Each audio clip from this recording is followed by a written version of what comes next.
भारतीय संस्कृति का हिस्सा है ऐसा सोचना। खुद भूखा रह के भी दूसरों को निवाला देने का भाव ये भारत का है। दुनिया को जब गिनती भी नहीं आती थी तब भारत वेद मंत्र पढ़ता था।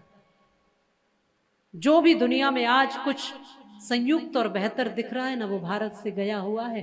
तब भारत विश्व गुरु था। यहां से ज्ञान, यहां से कलाएं, यहां से कुशलताएं सब भारत से गई है बाहर। इतना समृद्ध देश, ऐसे ऐसे धनाढ्य लोग यहां, हीरे मोती कोहिनूर तो यहाँ की शान हुआ करता था, आज भारत में नहीं रहा। ले गए चुरा के, पर कहते हैं कि हमको शान से दिया गया गिफ्ट बहुत सारी चीजें। ये कहते हैं कि 6-6 महीने तक हमारे ग्रंथ जलते रहे। इतना शास्त्रों को जलाया, ग्रंथों को जलाया, नुकसान किया, ताकि ये अज्ञानी बने देश, ये मूर्खों बने देश। क्योंकि हमारे शास्त्रों में ज्ञान भी है और विज्ञान भी है, सब कुछ है उनमें। उसमें विमान बनाने की तकनीकी भी है, तो उसमें अन्न उगाने की तकनीकी भी है। हर तकनीकी हमारे शास्त्रों में है। उसको ही समाप्त कर देंगे तो आने वाली पीढ़ी कहां समझ पाएगी कुछ। फिर तो ये जाना जाएगा कि दूसरों ने हमें भारत को दिया। 6-6 महीने तक हमारे विश्वविद्यालय जलते रहे, इतना कुछ समाप्त करने की कोशिश करी गई। लूट लूट करके तमाम जहाजों से, गाड़ियों से, कितने कितने तरीके से, कितने ऊंटों से, कितने कितने तरीकों प्रकारों से, कहते हैं मंदिरों को तोड़ के। एक एक मंदिर, हर मंदिर सोने का होता था। मंदिर में सोना लगा है, महंगे महंगे मोती लगते थे। मोतियों पे, मूर्तियों पे इतना कुछ, करोड़ों अरबों खरबों की संपत्तियां मंदिरों में होती थी। सब कुछ लेकर चले गए, सब तरफ से तोड़ा। लेकिन हमारे पास क्या था?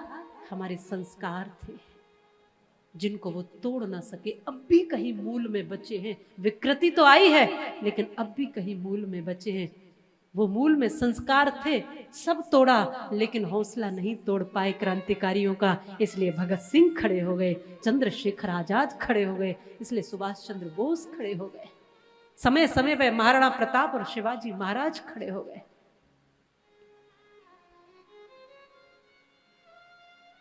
आज भी तमाम सीमा पर सैनिक खड़े होते हैं ना, अपनी मातृभूमि के लिए अपने प्राण हथेली पर लेकर खड़े होते हैं।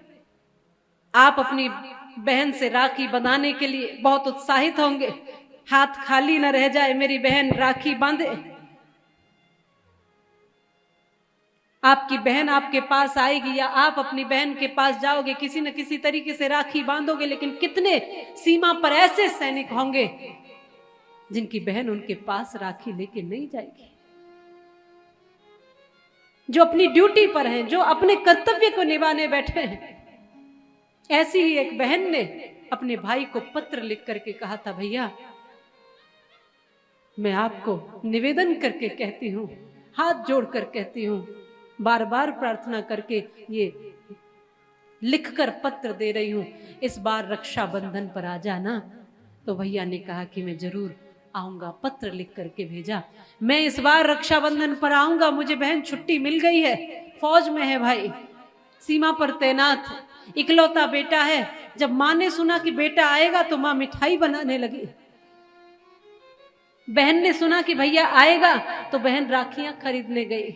बाजार से सारी राखियां जितनी हो सकती थी, जितनी ला सकती थी, इस वर्ष की, पिछली वर्ष की, उससे पिछली वर्ष की, क्योंकि 2 वर्ष से भैया आया नहीं है, इसलिए एक साथ बांधूंगी, खूब लड़ूंगी, खूब झगड़ूंगी। ये रिश्ता तो होता भी बड़ा नोक झोंक का है, बड़ा प्यारा है, बड़ा पवित्र रिश्ता है भाई बहन का। कहती है इस बार खूब झगड़ूंगी और देखूंगी क्या मेरे लिए उपहार लेकर आएगा, और फिर राखियां बांधूंगी बड़े प्यार से। भाई ने इस बार कहा है ना कि आएगा, और कहा है तो निभाएगा जरूर वो। 2 वर्ष से आया नहीं है, हर त्योहार फीका रह गया, होली, दिवाली, रक्षाबंधन यूं ही चले गए, इस बार रक्षाबंधन पर आएगा भैया। तो ऐसा हुआ माता, उसने कहा था कि मैं रक्षाबंधन पर आऊंगा, वो इस बार रक्षाबंधन से पहले ही आ गया, पर अपने पैरों पे चल के नहीं, तिरंगे में लिपटा हुआ आया, तिरंगे में लिपटा हुआ आया। बहन ने देखा, वो सोच न पाई कि वो क्या कहे, क्या करे, कैसे, ये हुआ क्या उसके साथ। माँ जो मिठाई बना रही थी ना, वो जो कहती थी अपने हाथ से अपने बेटे को खिलाऊंगी, वो देखकर मूर्छित हो गई, होश आया। सबने कहा माँ को एक बार अपने बेटे का मुंह तो दिखा दो, आखिरी बार तो मुंह दिखा दो। आखिरी बार भी वो माँ अपने बच्चे का मुंह नहीं देख पाई, क्योंकि शीश काट के शत्रु ले गए थे।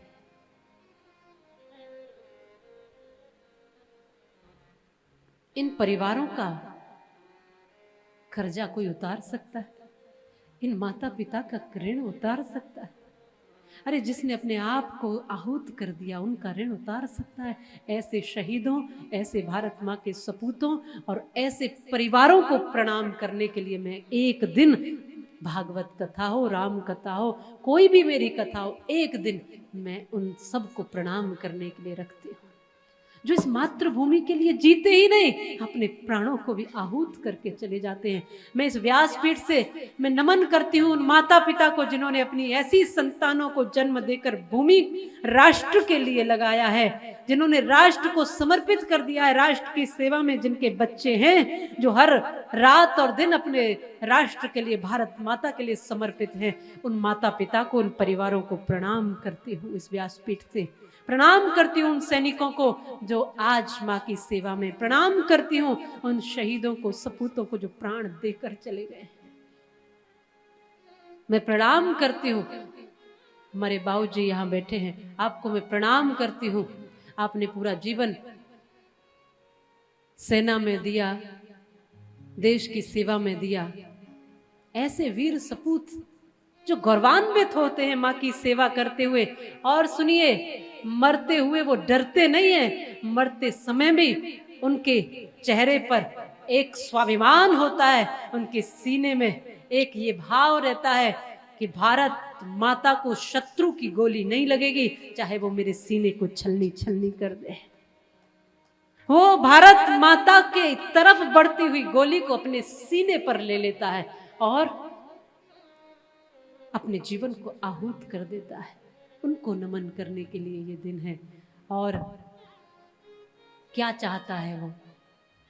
यही चाहता है बस, जीते जी सेवा करूं देश की, इस मिट्टी की, और मरूं तो इस मिट्टी में मिला देना, मेरी राख को इस मिट्टी में मिला देना, और कुछ नहीं चाहिए उसकी, कोई बहुत ज्यादा चाहत नहीं।